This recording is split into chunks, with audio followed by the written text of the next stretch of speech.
Cette histoire se déroule à Nouméa, dans le quartier de Normandie. Mes cousins et moi aimions venir en vacances chez cette tantine qui nous accueillait pour passer les vacances à Nouméa. Un soir, alors que nous revenions de la ville en néobus, nous avons croisé un pote à nous qui nous a donné rendez-vous au parc vers 20h. Il devait nous envoyer un message pour qu'on puisse se retrouver et discuter un peu avant d'aller dormir. Or, ce soir-là, notre tantine nous a demandé de rentrer un peu plus tôt, car nous avions l'habitude de discuter longtemps en bas du quartier. Nous sommes donc rentrés chez elle, et ce soir-là, un de mes cousins a reçu un message de notre pote Jimmy qui voulait qu'on descende. Je n'étais pas chaud à l'idée de descendre car ma tante nous avait demandé de ne pas sortir tard et il était déjà 22h du soir. Je n'aurais jamais cru que cette décision aurait pu avoir un impact aussi grave sur ma vie. Sur l'impulsion de mes deux cousins, nous sommes descendus sans faire un bruit pour voir ce que nous voulait Jimmy en ignorant l'interdit de ma tante qui dormait déjà profondément.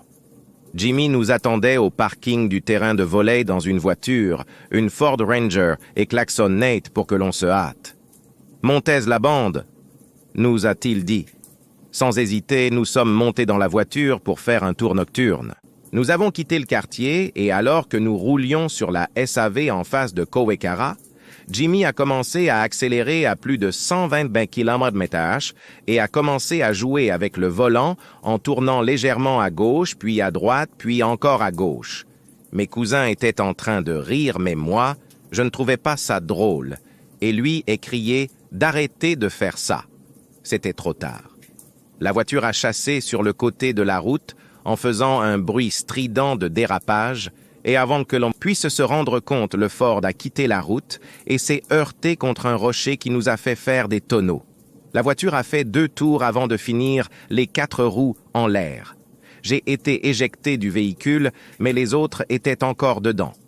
J'étais là, allongé sur une touffe d'herbe qui avait amorti le choc.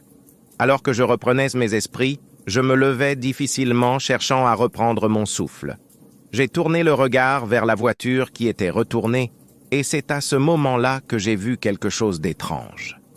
Un homme se tenait debout sur la voiture. Sa peau était recouverte d'écailles vertes, et sa démarche rappelait celle d'un lézard. Ses yeux perçants semblaient observer attentivement chaque mouvement dans le véhicule. J'ai crié « Qui êtes-vous » et cet homme lézard qui ne m'avait pas remarqué jusqu'à là s'est mis à 4 pattes et a couru vers le courant d'eau. Je me rappelle avoir entendu un gros plouf, et l'individu avait disparu dans l'eau sale de Kowekara. J'ai repris mes esprits et ai couru vers la voiture. Mon cousin qui était chef de bord avait le crâne complètement fracassé et Jimmy se débattait pour sortir du véhicule. Je l'ai aidé à sortir, puis nous avons aidé mon autre cousin à sortir également.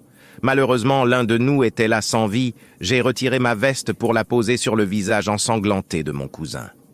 Les ambulances et policiers n'ont pas tardé à arriver pour s'occuper de nous. Nous avons fini en cellule ce soir-là car Jimmy avait volé le véhicule et je m'en suis sorti car je n'étais pas du tout au courant. Je n'ai jamais parlé de ce que j'ai vu ce soir-là, mais ce que je sais, c'est qu'il y avait vraiment quelqu'un avec nous. Il m'arrive de faire des cauchemars de cet accident et de revoir cet être qui me regarde avec ses yeux reptiliens.